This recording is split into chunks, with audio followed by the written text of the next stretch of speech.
Hello, gorgeous. Today I have a very special guest. I've been following Dan Holz for, I don't even know, maybe more than a year on LinkedIn because I absolutely fell in love with his photography. So, Dan Holz spent 2 decades as a world class photographer and filmmaker in the corporate world, directing global campaigns for major brands, like Patagonia, National Geographic, and so on.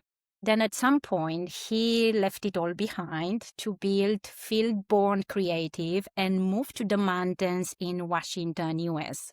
He's been capturing wild places I only dream of visiting and telling stories that mattered ever since. So, Dan, thank you so much for accepting my invitation and for being here. Chris, thanks so much for having me. This is exciting. This is very exciting. So, you would be great if you could take us back to your journey. How did you leave the corporate world and why? Yeah, I mean, it was quite a journey. I was working as a photographer and filmmaker very part-time about 20 years ago while I was still trying to figure out what I wanted to do.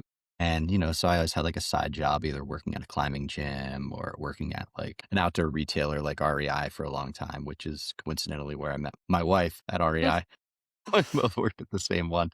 But, I mentored with people. I got out and shot as much as I could. My wife and I, at one point in 2008, decided to pack up our climbing gear and sell everything we owned and took a one-way trip to India and Oh, spent 9 months traveling through Asia so I could work on my photo career and start building my portfolio. And we could climb together in every country we went to, from India to Indonesia. And it was like one of those opportunities like, hey, we don't have kids yet. Let's just make it happen. Let's just like blaze our own path. And, meanwhile, all my friends are like taking corporate jobs and like doing the right thing, right?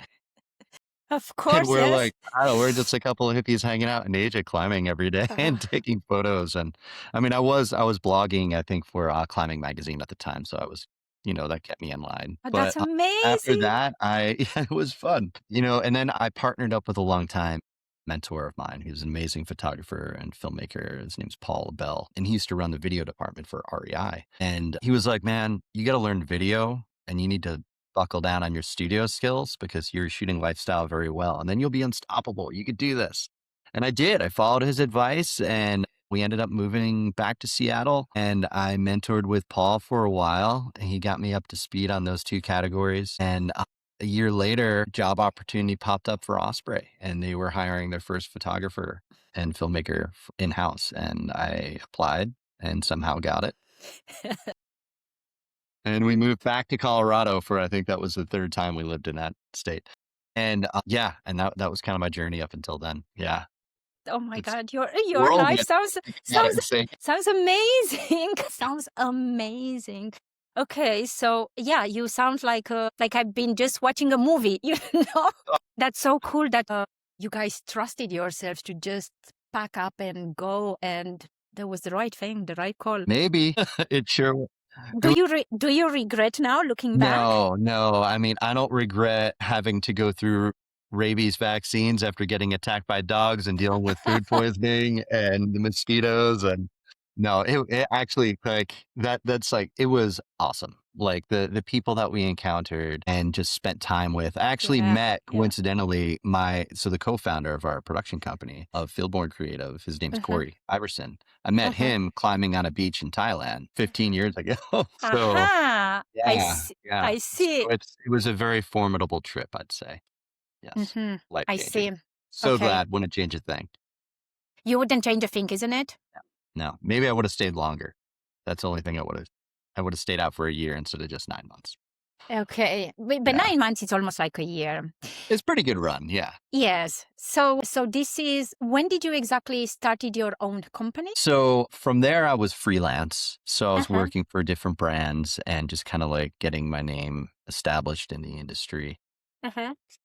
And after I left Osprey, which was about 4 or 5 years ago, I went back to freelance. And about a year ago, I partnered up with Cory, the guy that I met on that beach in Thailand. We've been working together for 15 years at this point on various projects. I brought him in on projects and we ended up forming this company like a little over a year ago.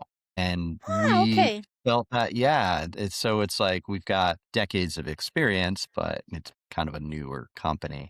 We just felt that we could leverage our expertise and our experience more as an actual agency versus coming up to brands as a freelancer, because those are two very different conversations that you have with brands. I mean, as a marketer, you understand that. Yes, yes, I can imagine. Okay, so you've been an independent photographer up until last year, then. Yeah. Okay, okay, Yep. With the exception of that 8-year run at Osprey when I was in house. okay. Yes. Do you regret leaving the secure job, someone else Yeah. running the business and Oh, going on your sure. own? Yeah, it's terrifying. Absolutely terrifying. Are you Is kidding me? it really? Yes, yes, yeah. It was probably the scariest thing I did. But when I started at that company, Osprey, I'll just start by saying awesome brand, great company, Mm-hmm. amazing people. I had like the best boss. He like trusted me to do my job, but it was a lot of work. I was putting in 40, 50 hours a week and traveling. I mean, granted, they were really cool shoots. Like we were shooting all over the world. Like it was Yes, really cool, yes. but it's a lot of responsibility, which is great. Amazing projects. It's great. Time for my kids. I've got 2 daughters now, ages 6 and 10, but you only get one shot at being there for That's your true. kids. And I That's was there true. less and less, it seemed. So, something had to change. And I that see. was that was a big catalyst, and we wanted the best for them. We also wanted to get them in, schools that were better for them, Mm-hmm. and it just felt like it had run its course. When I first signed on for that job, I was like, "We'll be here for 5 years. We'll be in this cool little pocket of Southwest Colorado in this tiny little town." Osprey's in a very small town. It's really, like, Mm-hmm. right on the border of the desert and the mountains. It's absolutely stunning, but it's pretty tiny. So it's you're kind of like living in an outpost of sorts, which is also the amazing part of it, especially before we had kids. But we knew that it was kind of time to move on, and it had run its course. And I also wanted to make time to, like, despite the fact that we were shooting like all these really cool projects all over the place and like being responsible for like the vision of the brand, right? Like you are what the first thing people see is the work that you're putting out there when they affiliate, with the Osprey brand, which is super cool. But I wasn't really feeling fulfilled. It felt almost a little self-serving that I'm going out on these projects and shooting with these athletes and all this cool stuff. But I wasn't working with nonprofits telling documentary stories. I wasn't, working as close to sustainable stories as I wanted to be, like working with Mm-hmm. POW. I'm on their creative alliance and I work with Protect Our Winters a lot. And like those are the projects that really kind of fuel me. And Mm-hmm. I feel like they would have totally let me like do that on the side, but there's only so Mm-hmm. many hours in the day, right? So I had to Of kind of like take a course. leap at that point. So yeah, we set sail, and like this was right at the tail end of COVID, and we're like, let's just go on a huge road trip. Took the kids, took them across the country, went back east, visited our family, and then we're like, hell, let's go to Mexico for 6 months. And we just like got a condo down in Mexico and put our That's kids in a little amazing. one. Yeah, we just wanted to like a little bit more of a worldly experience, especially after being in lockdown for a couple of years, right? And then we're like, okay, where are we gonna go? We're like, we know what we want. We know what boxes we want to check. My wife and I actually got married in this town 15, Mm-hmm. 14 years ago. So we knew we Oh, loved how Leavenworth. beautiful. And it's, and you'll appreciate this because you're in Germany now, but it's a Bavarian themed town, which is kind of Uh-huh. funny and kitschy and touristy, but the mountain access is amazing. The people here are amazing. Like there's more and more like people that are not just visiting here, but staying here. So there's a lot more Uh-huh. families, younger people to go out and recreate in the mountains with. It's a cool community. So we dig it. Anyway, sorry, that was a very long answer. No, no, no, no. I love it and I love listening to your stories. And I was wondering, what means tiny? You said that Well, you moved okay, to a so tiny place in tiny the yes. in Dolores in Southwest Colorado, the town of Dolores had like between 800 and 1,000 people. Okay, okay. Yeah, so it was pretty tiny. Yes, Leavenworth that's technically tiny. has like 2,000-ish people, 3,000 people. Yeah. Okay, so But we're closer it's to a city. Seattle's only a couple hours away versus mm-hmm, Denver being 8.5 hours away from mm-hmm, where we were in Colorado. Yeah. mm-hmm. Okay. Yeah, Colorado. I know many things about Colorado. I also have a few good friends in the US. I met them through work. I met them through holidays. I always had amazing experience with people from US. Many people tell me that I have a different mindset. My mindset is very similar to the US mindset because you see, See that? I wake up every morning and I give myself the permission to do whatever I want to do. And that I is love it. a very US mindset for us here in Europe, Yes. right? Yes. Yes. And I hope and I try to encourage more people here in Europe to just enjoy a little bit more their life. Just Life's short. Get out life there is and enjoy it, short. right? Take the Yeah. opportunity like you took the opportunity. Yeah. Yeah. I mean, you got to make those for You yourself. got you got to make them, yes. So what I love about your story is you keep adjusting. You have a non-linear path Yeah. with everything you've done, right? So now you have the kids and you decided to also focus on the kids and think about them and raise Mhm. them together with your wife Mhm. in this community. And in the mountains, in the small place, there is a Yeah. smaller community that everyone takes care of each other, right?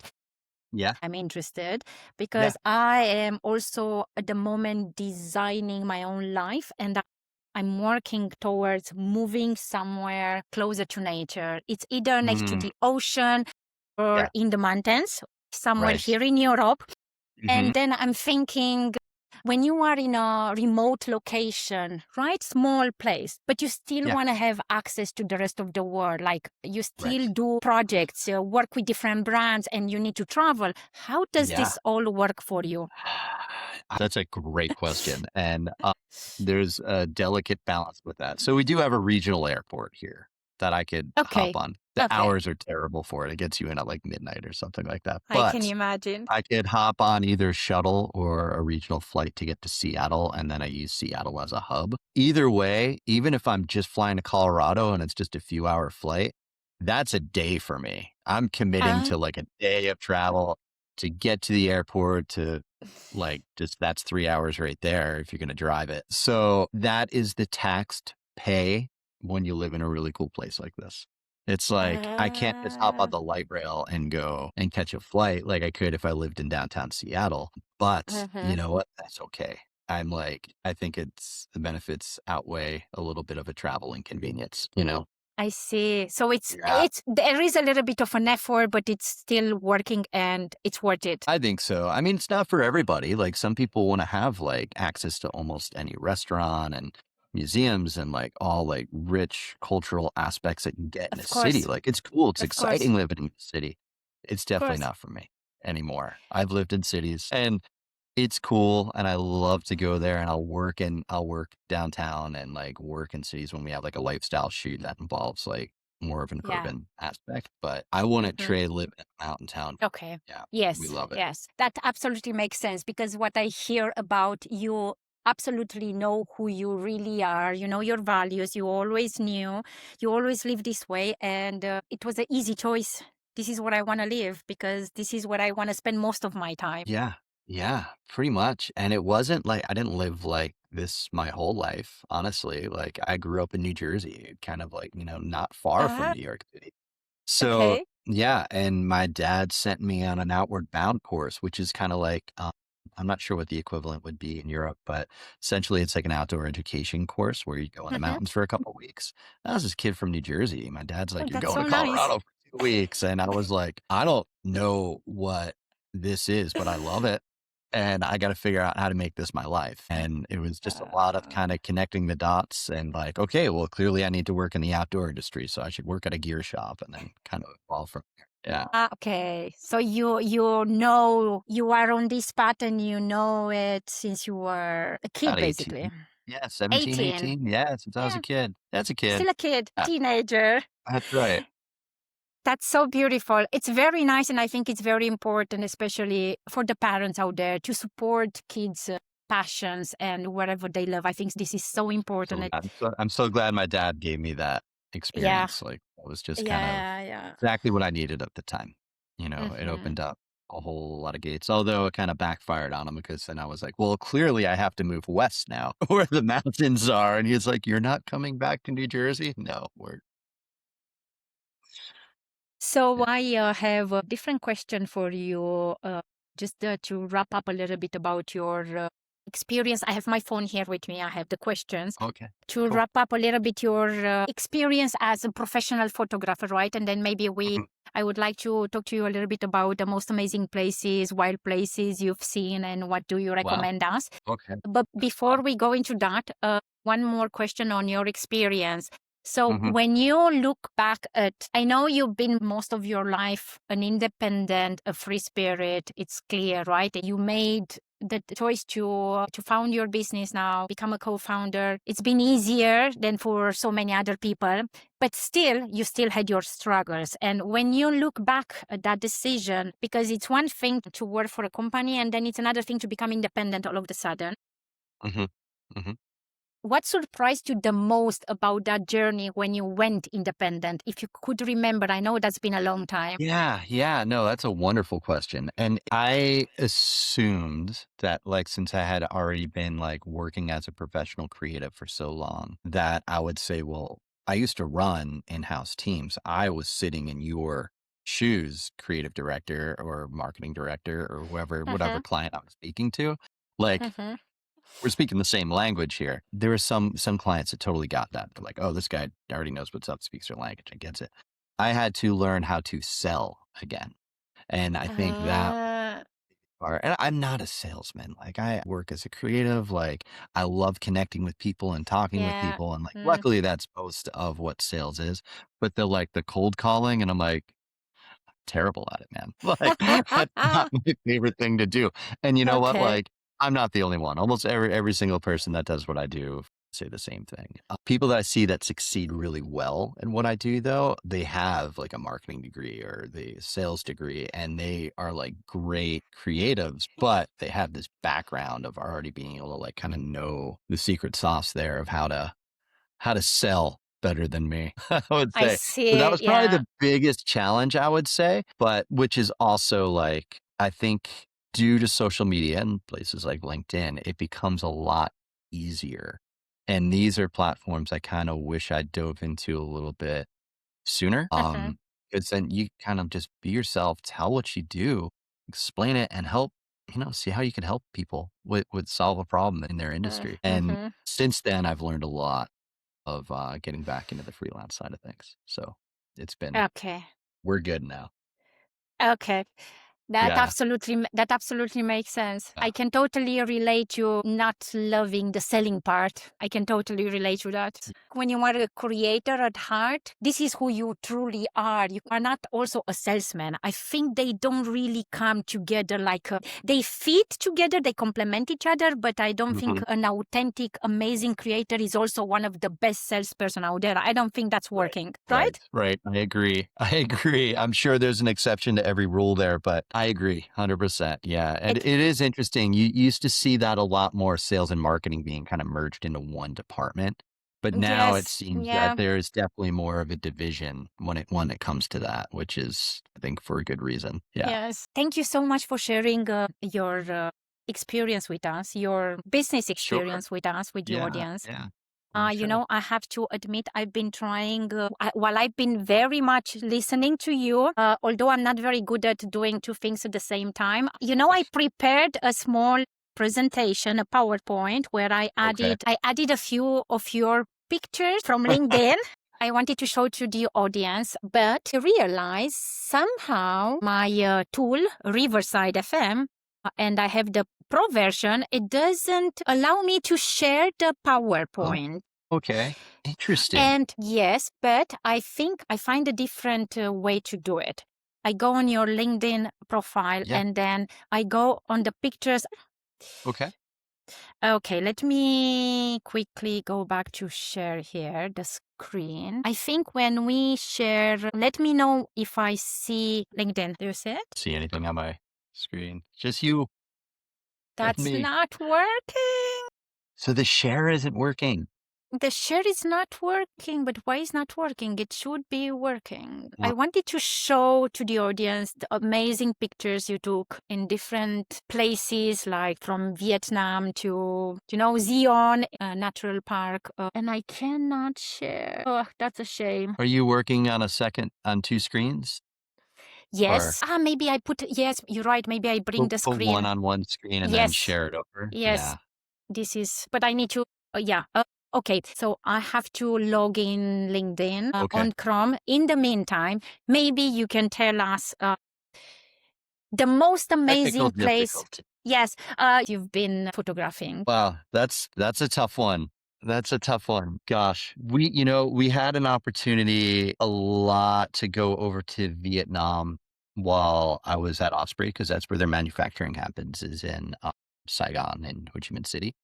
Uh-huh. And we had, wow. So I would typically like go and do some sort of a story and meet with the designers, and we do like a behind the scenes type of a cool story of how they're designing specific packs. And then we go to the factory and film at the factories. And it was really cool to see all this manufacture in these really, really well maintained, awesome factories, just thousands of people working, and it's well lit and ventilated. So like, so many people, it's like, oh, everything's made overseas in these sweatshops. It's like, no, they are not. Like, I've been there. I've been to many, many, many times over there and been to multiple factories, and really an amazing experience. But typically, because I was already there, I would Uh-huh. film that, work on that project, knock that out. Then I would meet up with the rest of my team, either some contractors I brought on or some other folks from Osprey, and we would work on a travel story. So I Uh-huh. was like, well, let's go up to Cat Ba Halong Bay in northern Vietnam, and we'll just do like a cool travel story for a new travel line that was coming out. And we knocked out this really neat story. But I met this boat driver who was driving us around. His name is Chu Bien, and he lives on his boat. He's on that boat for like 14 hours a day, just like taking tourists everywhere, deep water soloing, which is climbing, bouldering above the water and then I know, falling I into the know, I water. know. Yeah, it's so you probably did it when you were living in Greece, I'm sure. It looks amazing. And we ended up, oh, you got it working. Cool. Fun. It's fun. Well, we ended up, you know, going there and filming, and this guy was just absolutely amazing and just like full of life and Uh-huh. spent so much time bringing tourists around. And he spoke a few words of English, but, we mostly relied on translators.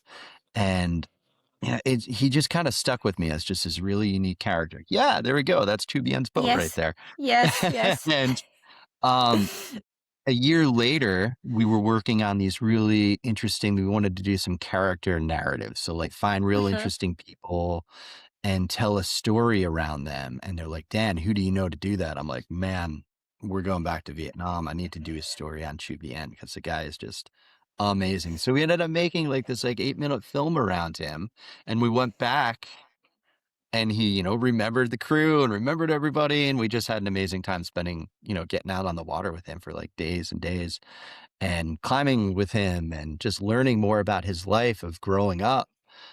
He was there during the war, and, he's an older gentleman, and it was just fascinating to hear his perspective on everything. So, yeah, Oh, that's that was probably the amazing. standout trip for sure. That's amazing. Thank you for the recommendation and for the sharing the story with us. Sure. For Um, sure.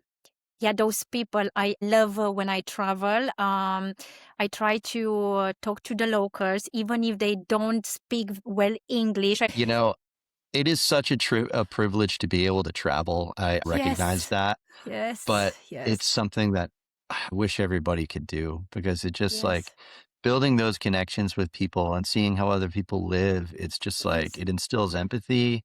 It makes yes. you be able to connect. I was a very introverted person until I started really putting myself out there and traveling.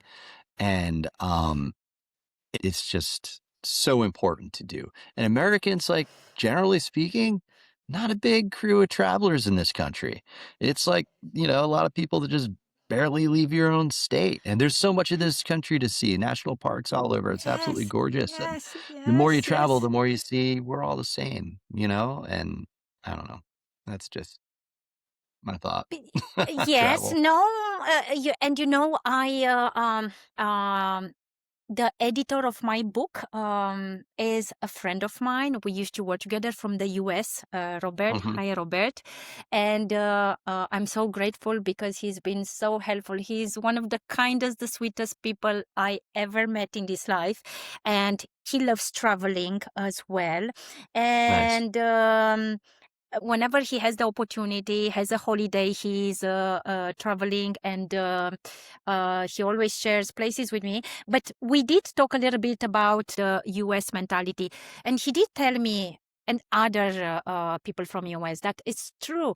It's you guys would love to travel, but there is these distances between the states, right? And then Big country. also, Yeah. and also the costs are so high that even if Yeah. people would love to travel, they cannot make it. Yeah. It's so, It's very yeah. expensive and getting more and more. And I will highly recommend, if someone from the US now is going to listen to our episode and has the opportunity to make it to Europe, please Mhm. take a longer time. Don't come for 2 weeks. Don't come for 3 weeks. Yeah. Come for at least minimum a month, or Yep. even longer, because here it's so easy to travel from one country to the other one. So, for example, I live in Düsseldorf, Germany. To go to Mm-hmm. Paris, I take a Yep. train. It's a That's direct great. line. In three I hours love and it. a half, I'm in Paris. Yeah. It's amazing. It's Yes, amazing. And the rail system here is pretty much non-existent. You can take a in the train, US, yeah, yeah. but everybody flies or drives. I really wish we had a more robust train system. When we were in India, we spent our first 3 months traveling there. We did everything by train. It was so cool. That's a big That's country too, and it yeah. worked. Great. So Europe, you've got the best rail systems. It's amazing. I really wish That's we had true. that That's true. And when you come to Europe, you gotta let me know. in Germany, so I'll keep you posted. That's so cool. Okay, so I would like to show a few amazing pictures that I've seen recently on your LinkedIn account. And by the way, for the audience, I would highly recommend, when you want to relax, you want to see something amazing, want to dream about please follow Dan on LinkedIn. Thanks. He's absolutely sharing every day something amazing, like a picture where I'm just looking at it for a few minutes and I'm thinking, oh, with your pictures and the message, the content that you put out there, Dan, really, you take me out of my focus and start Wow. dreaming at my next holiday. Or you That really that's so managed to kind do of you that. to say. So this Thank picture you. that I'm sharing here, it's from the national park in Zion. Can you quickly Mhm. tell us a little bit about it? Especially, it's on my list, Yeah. and I hope to get there Oh, at some cool. Yeah, point. you definitely should. It's a beautiful place. Yeah, that's actually my wife in the photo, and we took a couple day trip for Osprey. It was with a new pack line that had come out, and we took a couple. We had a group of several of us from the office went together, so it was a little bit different format. It was half fun trip, half shoot. I would say a bunch of friends going down, and we spent 2 days hiking through this chasm called the Narrows. So Zion National Park has like canyon systems all over, but this one's a pretty well-known one. And sometimes you're hiking on over rocky terrain, sometimes you're crossing logs, sometimes you're swimming through deep pockets, sometimes you're in knee-deep water. So it's really a cool way to move through the country of that type of terrain. It's weird because you're deep, hundreds of feet deep into this canyon that this river Yes, carved out. You don't even know what yes, time of day it is, right? It's because the light is yes. just on it's either like full shadow or every once in a while I get a little sliver of sun. And I knew where the light was going to be because this is towards the end of the canyon where a lot of people could kind of just hike up for the day. The direction it kind of like started going a little bit more south, and I knew it was going to Mhm. get a pocket of light at certain times. I'm like, guys, we have to go now because we got to get there when the light is good. And my wife is like, calm down. We're in a canyon. The light's not going to change. And I'm like, trust me, it is. And we finally get down to the end of this canyon, and it was that. And it's like, told you. So That's we ran out amazing. there and yeah, it was, and she just happened to be in this little pocket of light that lasted just a couple minutes and then it was gone. So it That's moved so fast. amazing. Yeah, it was a fun And trip. That's for fun. I mean, I'm guessing you also have pictures from Grand Canyon, right? I haven't spent a ton of time in the Grand Canyon. I have friends that just came back that did, rafting trips down it, and it's like a once in a lifetime like permit that you could get, and it's very high on the list for me to go on one of those trips one day. I got to get on the One list too. It takes like 15 years or something to get for the drawing for you to get. department Ah, approved. So, okay. yeah, this is Cory. I took I know that in your 2009. co-founder, right? That's my co-founder, Cory. He had a Yes, lot more yes. hair then. That's pretty amazing. Yeah, Cory is a great dude. And it's, we were both at the same exact points of our careers. So like to go meet on the beach and be like, hey man, let's go get a beer and chat, and just hung out. And then next thing you know, hey, let's all go climb together. And it was Cory and my wife. And coincidentally, he met his now wife a week after Lisa, my wife, and I left the beach. At the same Ah, beach, he met his wife. what a So coincidence. yeah, what a coincidence, right? So Tonsai, Yes. Thailand, yeah. That's So it's pretty that's a fun. beautiful coincidence. Yeah, Yeah. I think one of my favorite pictures, and I really loved your post here. It was just like roughly a month ago. It was this one, where Oh, okay. you Yep. encourage people to do what they love at any age, because at any age is possible, right? Yeah. Yeah. We have all these guidelines that we think really exist of what you're supposed to do and when you're supposed to do it and the cadence that you're supposed to follow it. But at the same time, I mean, it's up to everyone to just kind of find their own rhythm and kind of surrender to that flow of sorts, right? And just kind of um push those expectations, whether they're from society or your family or your parents, or like, as long as you feel like you're on the right course and you're happy Mhm. and things are going well, you have enough money to put food on the table, you're doing it right. I mean, that's why we're here. We're not here to like spend 12 hours a day looking at spreadsheets, right? Like, do your job, get out there, live your life, you know? So, I don't know. That's just kind of my philosophy on it. No, it's a very healthy philosophy, and I absolutely love it. I hear people a lot, which I learned to ignore. But how can you do this? How can you afford this? But what kind of a life is this? For a long time, I haven't had a car because, here in Germany, where I live, I don't need a car. I have a bike. I only have Yeah. a gravel bike, which I Nice. also use it for holidays. I travel between cities, 50 kilometers, 100 kilometers, whatever, right? And um, I remember a friend of mine at some point asked me, but you need a car. I said, what? Do No, you? I don't. He Do was you like, though? you need a car. I said, no, no, I don't need a car. Yes, you need a car. How are you going to go from A to B? I said, I take my bicycle. Yeah, but you cannot just go all the time with a bicycle. I said, yeah, but I have a plane, I have a train, I have a taxi, I have a public transportation. Right. Why do I Right. need a car? I'm single. I don't need a car in this moment of my life. And Right. he looked at me and he said, huh, you are so free. I said, yes, I am free. Why wouldn't I be free? and and you see, he's not the only one saying this. There are so many people, like they want my best, but that's the script that they got as kids, right? Yeah. You Right. need to get a job, you need to get a car, you need to get a Yeah. wife or a husband, you Mhm. need to make kids, you need to go work hard.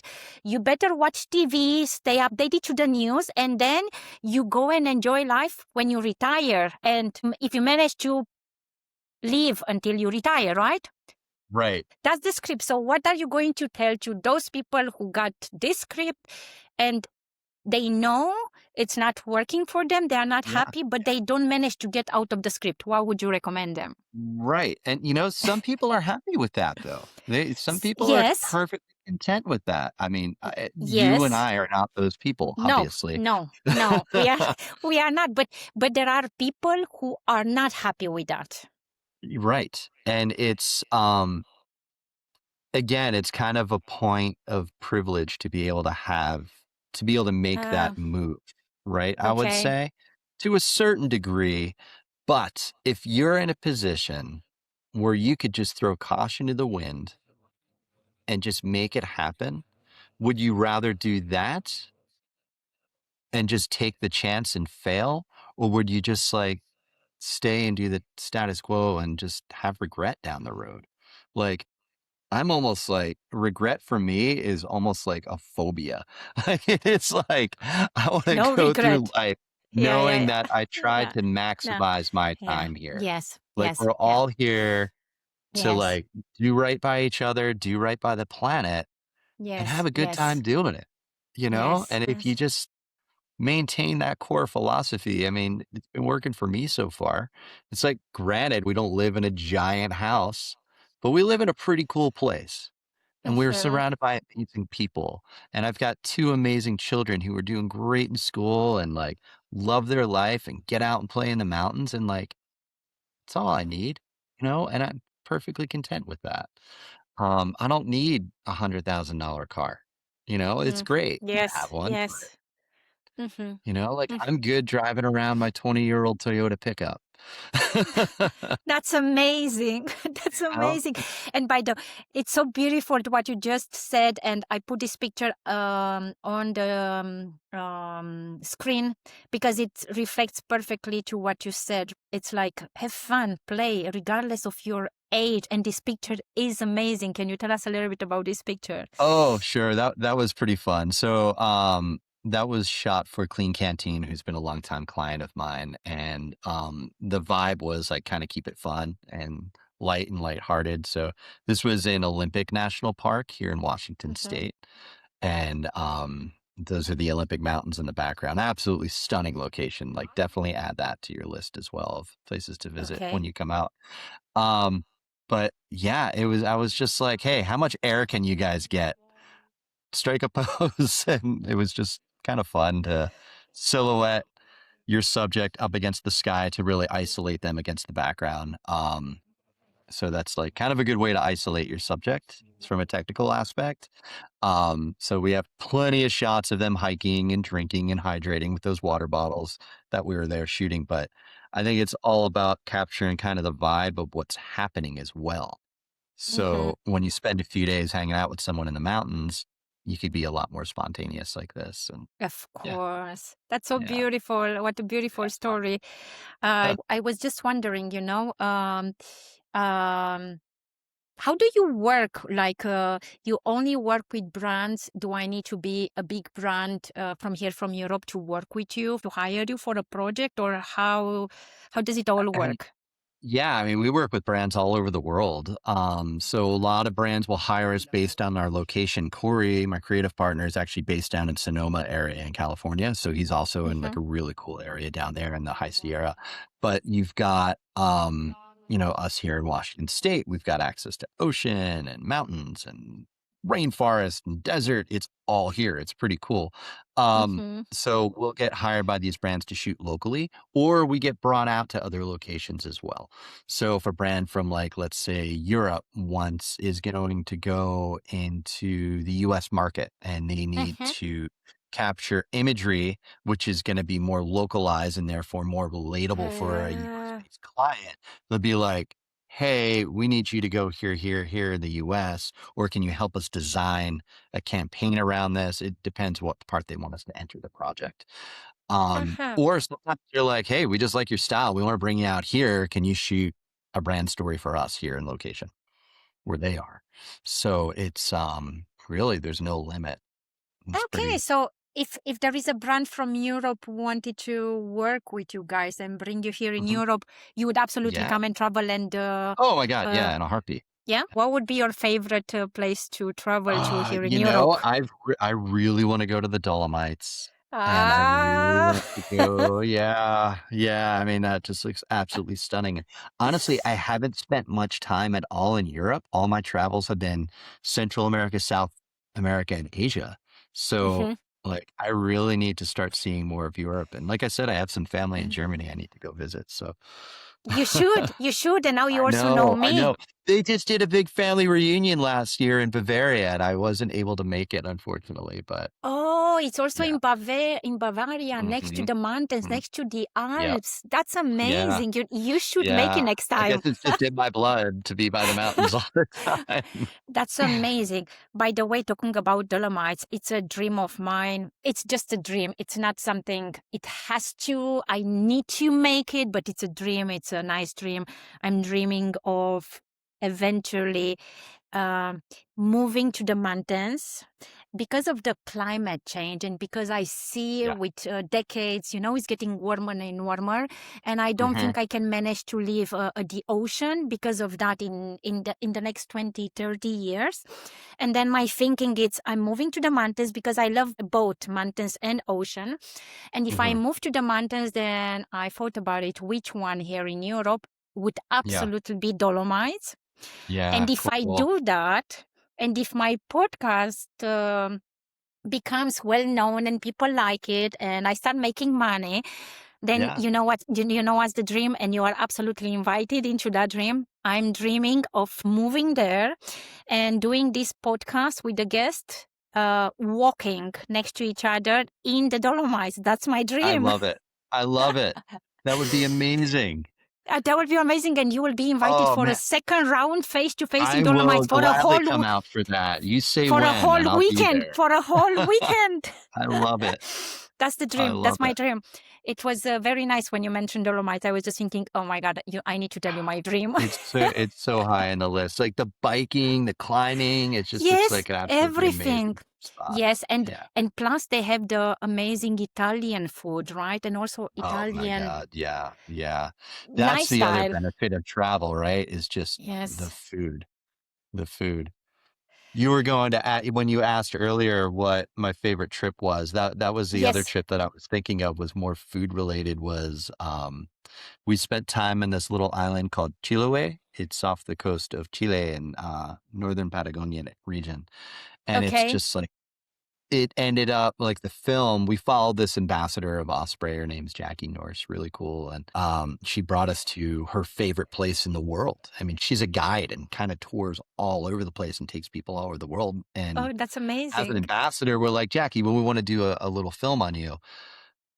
Where do you want to go? Where's your favorite place in the world? She's like, wait, what? Where's my favorite place in the world? Like, and then she's like, I don't know if I want to tell you because I don't know if we should make a film about this, but my favorite place is Chiloé. And then she ended up bringing us there and we made this really Oh, cool film with her that we did some film festival tours with it. But the food, oh my God, the food was amazing. And like everything was locally sourced.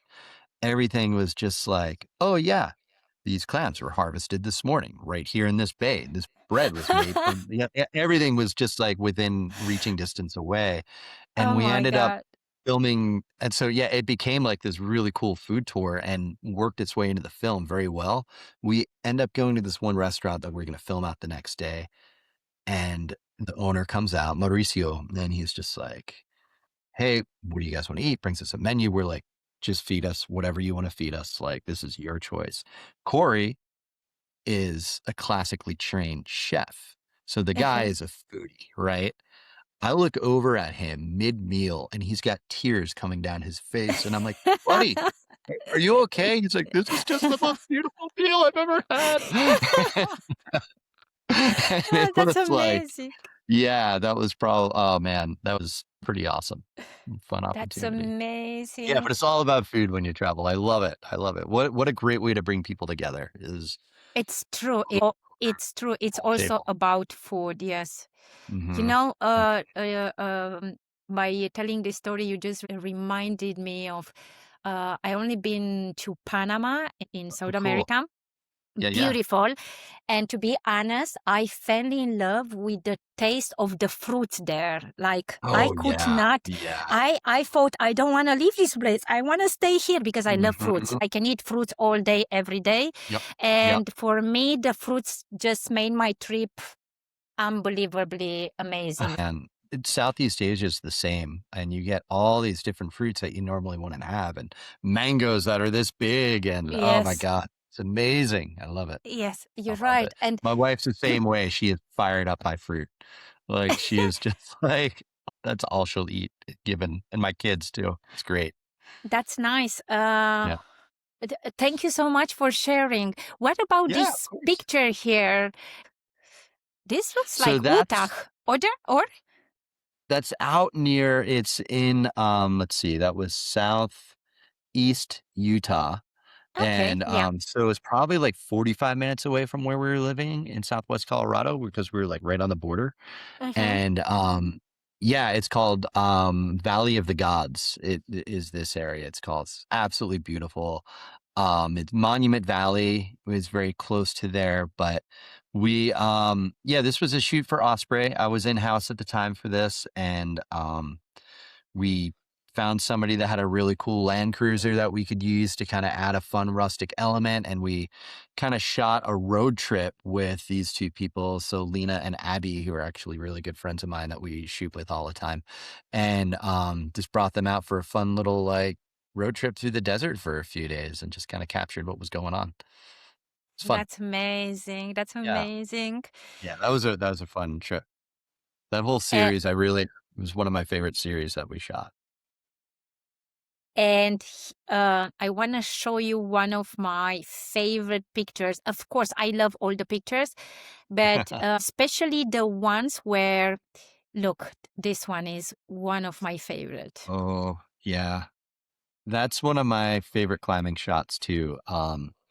That was actually a reshoot because we shot it earlier that morning. It was good. It was a good shot, but I was trying to get the cover of Rock and Ice, and I knew the light was going to be better in the afternoon. So we hung tight, shot some lifestyle stuff through the day, and then when the light was perfect, we sent Mayan. That's Mayan, and she sent it in the most beautiful way. Like the light was perfect. It's backlit. We lit the foreground with a strobe. That's why she's not in full shadow there, but it looks still pretty natural. So yeah, didn't get the cover though. I was a runner up for it.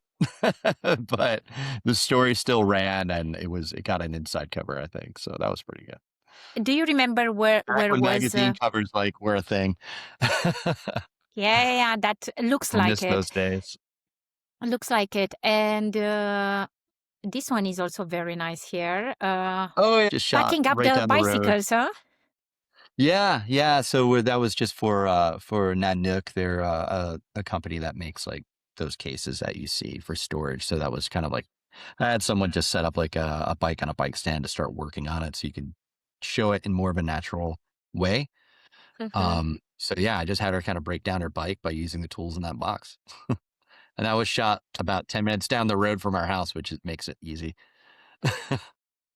So, I know you've been from your bio on LinkedIn, and I did a little bit Mhm, of research, obviously, also on you. I know you've been working, like I mentioned in the beginning about you with Patagonia, National Geographic. Have you been mhm. Protect Our Winters, right? Have you been also Yeah. working with more European brands? Some, and it was interesting. In-house at Osprey, we had an office in Europe, and they had such a strong foothold there. It almost became its own brand, how they represented themselves. So, Mm-hmm. if you look at these brands that are global, like Osprey, um, Mm-hmm. yes, but companies that are based solely in Europe, like I've worked with Deuter and a whole bunch of brands that are based there, but I'm typically dealing with their office location here in the US. Okay, And that makes sense. yeah, so they're kind of more like they run it and they usually utilize a lot of assets from Europe and Mm-hmm. then they'll do a little bit of a focus here in the US. So they're typically not like the big brand stories or the big robust Yeah. campaigns that we Yes. shoot a lot, but they're still fun. Mhm. They get us into the outdoors. But yeah, I would definitely love to shoot more in Europe for European brands for sure. It is interesting because it's a very different customer base, sort of like Yes. what you were alluding to before, maybe a little more reserved. And it's more, I think the imagery is very technically driven. Like this would Yes. be a great shot Yes. for a European brand, the Yes. one that you have Yeah. up right now. Yeah. Whereas the shots of Marcus maybe sitting at the bottom, who's in the shot, at the bottom of the crag, getting his boots on or having a snowball fight, or like some of the fun antics are going to be more relatable to US brands that want to Yeah, kind yeah, of yeah, have yeah.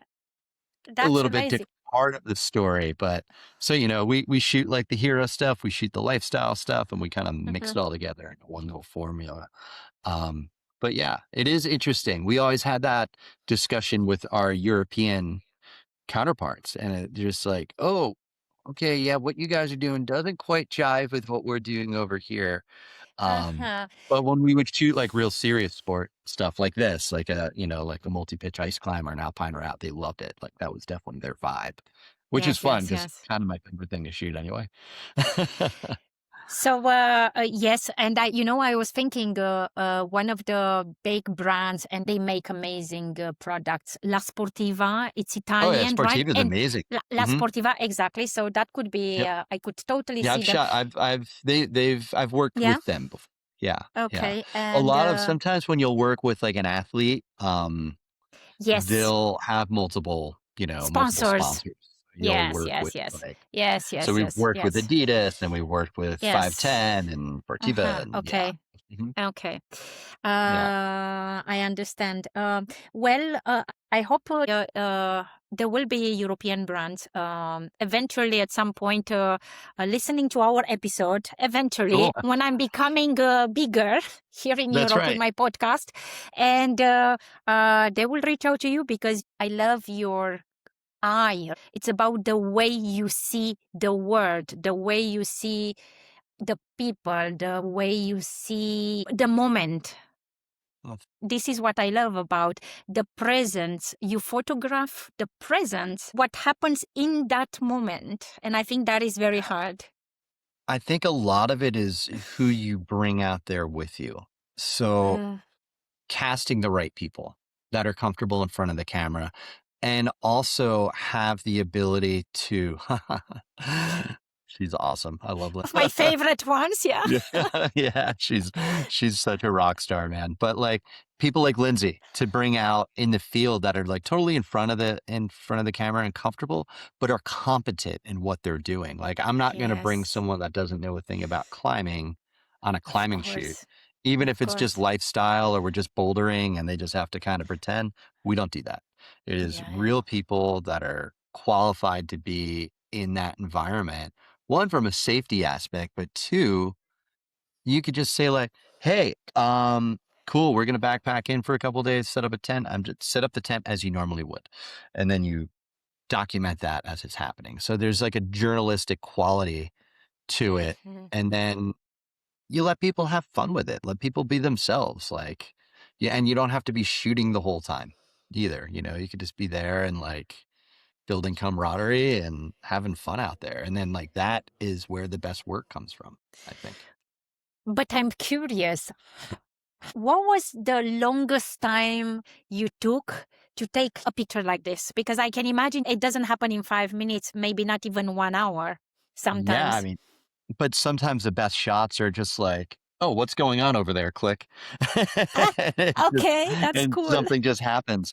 But yeah, Yeah. there are times like you're there to shoot a product, right? If you're not Yes. working on a documentary, you're there to make sure it looks natural, it's being used correctly, and, the right features are being showcased. But it has to look natural and authentic.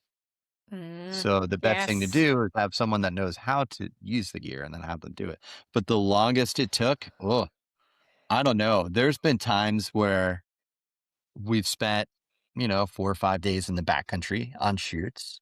There's been times when, you fly to a country for like 2 weeks or so, you know, Uh-huh. Okay. and you're Yes. there.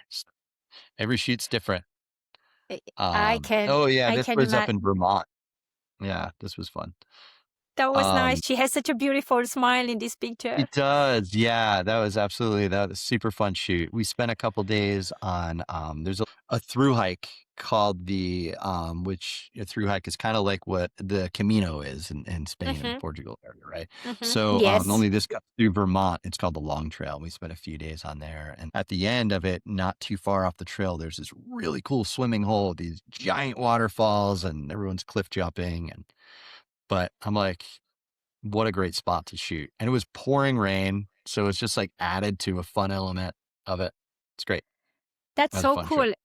That's so cool. You just talk about my next guest, and actually, I'm filming with her next week. She actually lives in Düsseldorf. Oh, She's cool. also a creator. She has a YouTube channel for many years now, and she's Mhm. been just recently coming back from a little bit over a month of solo hiking on the Camino. On the Camino, cool. That's Yes, awesome. I heard that's yes, absolutely amazing. yes. She told me about it. She showed me pictures, and I've been following her journey. And I told her, listen, you gotta come into the podcast to tell us about it. Amazing, yes, amazing. That's cool. Yeah. I've had some friends that have done it, and yeah, just nothing but good things to say about it.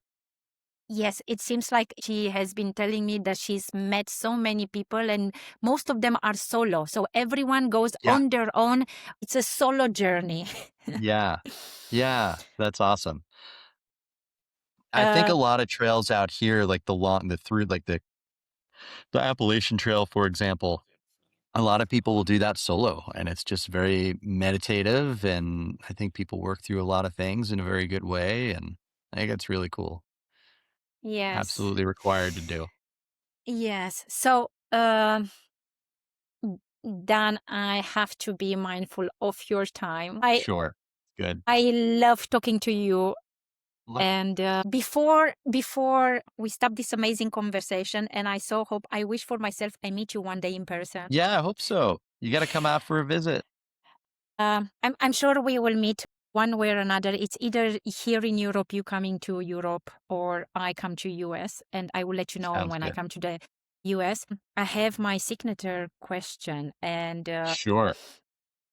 what does it mean for you to catch more green lights in life? Question. And there's opportunities that we all have, right? A kind of a crossroads of sorts, I would say, that come up, and you know those parts when you look back in your life. Like, if I didn't make this decision, I would have still been doing the same thing. I would still be in the same job. I wouldn't have met these people and had this life that I have now. Like, and there's very critical times. And I think, like, to get back into travel, if you go out there and put yourself out in the world and kind of just like open yourself up, I feel that you catch a lot more of those green lights because you are now just open to whatever life throws at you. And the Mm-hmm. more you do that, the more opportunities arise. And it's hard to see that if you're kind of siloed and home, whether you're working home remotely in your own office and you're not talking Mm-hmm. to anybody. It's like, this is it. This is my life. But like the second you start getting out there and interacting, like the whole world opens up to you. And I think that's how you create more opportunities is just by putting yourself out. I don't know. That's amazing. Thank you Did so that answer much. it? Absolutely. Cool. Every guest that I had on the show said the same thing with different words, right? It's Cool. clear. It's the people, it's putting yourself out there, and don't get stuck in your bubble or thinking the world is against you. Just get out there, be open, be brave, and enjoy more and take more Yeah, chances in life, right? that's it. You know, a friend of mine once told me when she was starting to travel a lot. This is when we were way younger. And I'm like, how are you doing this? She's like, you just buy the ticket. Just buy the ticket. I love it. And then Just buy like the that rest ticket. will fall into place. And I never forgot that. That's probably That's like so 30 years cool. ago. That's so easy. Like, It's so easy. We overcomplicate things as people, yes, and we don't need to. yes. And We don't need to. we overthink. What about, I can't plan this in 6 months. What? Yeah, I don't know what is going to happen. Just buy the sure. damn ticket, huh? Yeah, just buy the damn ticket. And it's like, there's a consequence for all your actions, right? Like, whatever. Throw caution to the wind, it's going to work out. It always That's works out. it Yeah. always works out. That's true. We are always landing one way or another, but we always land. Yes, that's right. Absolutely. Yeah. Thank you so much for this amazing Chris, thank conversation. you. It was so fun to chat with you. Thank you, likewise. And I wish you just amazing projects, like all the brands in the world, the best ones, they come to you. Oh, And I hope for me, that a thank you. European one reaches out to you soon, and they bring you to Europe, and you let me Perfect. know. You I let me love know it. when I come and visit. Yes, I love it. I certainly will. It'd be so great. Thank you so much for sharing your life and everything that you do and everything that you love with us, with the audience here in Europe. And for the audience, thank you for listening to us. Please subscribe. It does help the channel if you subscribe. like our episode, and we would love to hear your comments, your feedback, your questions, or maybe you are someone working for a brand, an outdoor brand here in Europe, and you want to hear more about what Dan does and how could you work with him. So please reach out to him via his LinkedIn. I will link everything in the description below, what he does. I will put his LinkedIn account and his website, his portfolio, in case someone wants to work with you. And I so hope they want to work with you and they bring you to Europe. Love it. Love it. So, That'd be wonderful. guys, thank you for listening again. And I see you in the next one next Thursday. Ciao. Thank you, Dan, again. Ciao. Thank you, Chris. Thank you. We'll see you later.